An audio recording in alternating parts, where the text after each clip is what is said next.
Kolam terapi ikan yang dikelola keluarga Ibu Siti sudah 1 tahun dibuka untuk umum.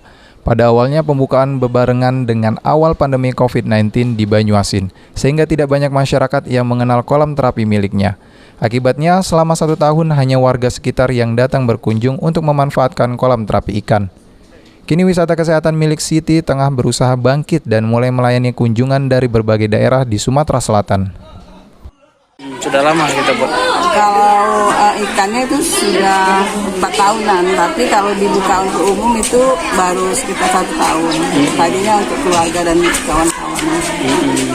Sejak bapak kami meninggal, kita buka usaha, kita akhirnya kita buka ini kan, jadi sangat penarik.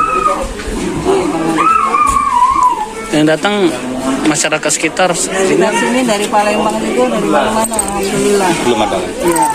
Tadinya kita terinspirasi dari Kuningan, dari Linggarjati ya, dari Linggarjati situ. Kemudian bapak kami kita buka aja di sini, akhirnya dibuka. Tapi waktu itu masih untuk keluarga dan kawan-kawan. Ikan jenis apa ini, Bu? Nilem. Nilem. Ikan jenis. Untuk perawatan ikannya susah nggak, Bu? Kita ganti air seminggu sekali, kemudian malam dikasih makan. Untuk dapat masuk ke kolam terapi ikan, setiap pengunjung dikenakan biaya masuk Rp5.000 dengan peraturan ketat protokol kesehatan. Salah satu pengunjung dari Kelurahan Talang Kramat mengaku baru melakukan terapi kolam ikan lantaran baru mengetahui keberadaan kolam terapi ikan milik keluarga Ibu Siti.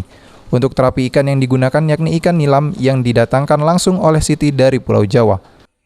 Bapak udah tahu belum ini apa, kolam apa namanya? Tadi waktu masuk sini langsung baca itu untuk terapi ikan katanya. Terapi ikan. Iya. Bapak udah tahu lama memang di sini, di Banyuasin ini ada? Belum tahu. Baru pertama kali ini, benar iya. itu. Setelah terapi ini apa yang dirasakan, rileks atau apa, Pak? Iya, agak segar bawaannya. Segar. Macam dikusuk-kusuk kaki ini. Sulaiman, PAL TV.